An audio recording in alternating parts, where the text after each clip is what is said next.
মানবিক বাংলাদেশ গড়ার জন্য আমরা দল মতের ঊর্ধ্বে উঠে জাতির সাথে জাতীয় ব্যাপারে দেশ এবং মানুষকে যারা ভালোবাসে তারা কখনো দেশ মানুষকে ছেড়ে পালিয়ে যেতে পারে না,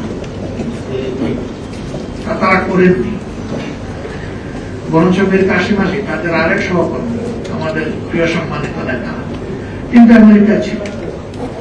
এই অবস্থা সৃষ্টি হওয়ার পরে তার কিছু পার্সোনাল ফ্রেন্ড তাকে রিকোয়েস্ট করেছিল, don't come back to Bangladesh. তিনি বলছিলেন ভয়, বলেছেন আপনি আসলে ওই আপনারও একই অবস্থা তারা করতে চান। তিনি বলছেন কারণ আমি জানি অভিযোগ মিথ্যা, আমার বহু একবারই হবে, যেমন আমার জন্য একবার হয়েছে। আমি তো দ্বিতীয়বার মরার কোন সুযোগ পাবো না, যেহেতু দ্বিতীয় জীবন আমার হবে না। কাজেই মৃত্যুর তথ্যে দাঁড়িয়েও আমি বলে যাব অভিযোগ মিথ্যা এবং আমি এটা ফেস করব। তিনি তো পালিয়ে যাওয়ার প্রশ্ন না, তিনি তো ছিলেনই বিদেশে টোল উপলক্ষে, তিনি থাকতে পারতেন, কেউ তাকে ওইরকম ফিল করতে না। কিন্তু তিনি মানুষকে দেশকে ভালোবাসতেন, তার এই একদিন ছিল যে একদিনের প্রতিফলন তিনি ঘটিয়ে দুনিয়া থেকে বিদায় নিয়েছেন। এই সহকর্মীদেরকে আমরা ফেরত পাবো না, এটা ঠিক, কিন্তু তাদের স্মৃতি আমাদেরকে অনবরত স্মৃতি এবং শিক্ষা সঙ্গ দিয়ে যাবে ইনশাআল্লাহ। মৌলানা আব্দুস সুবহানরা কখনো হারিয়ে যাবে, তারা বিবেকের আয়নায় জ্বলজ্বল করতে থাকে।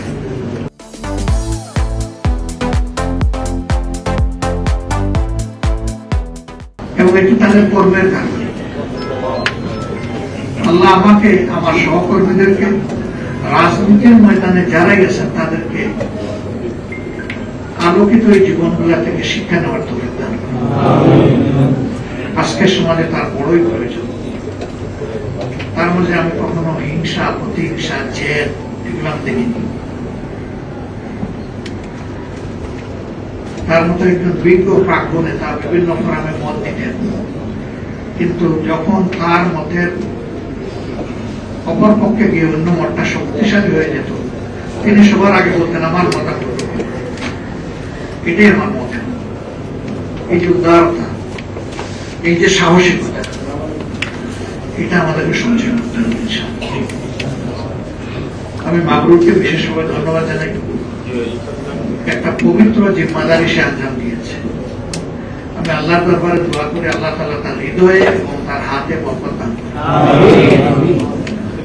বাকি দায়িত্বগুলো যেন সে আরো সুন্দরভাবে পালন করতে পারে, আল্লাহ তাআলা সেই তৌফিক দান করুন। তাকে আল্লাহ এই ভায়াল সেহাতে কামেলায় নেয়। আজকের আয়োজনে আসতে করার জন্য মহান রবের শুকরিয়া আদায় করার পাশাপাশি আয়োজকদের আমি কৃতজ্ঞতা আদায় করছি। আসুন এই সমস্ত নেতৃবৃন্দের স্বপ্নের একটা মানবিক বাংলাদেশ গড়ার জন্য আমরা দল মতের ঊর্ধ্বে উঠে জাতির সাথে জাতীয় ব্যাপারে তাহলে এই জাতি বিজয়ী হবে।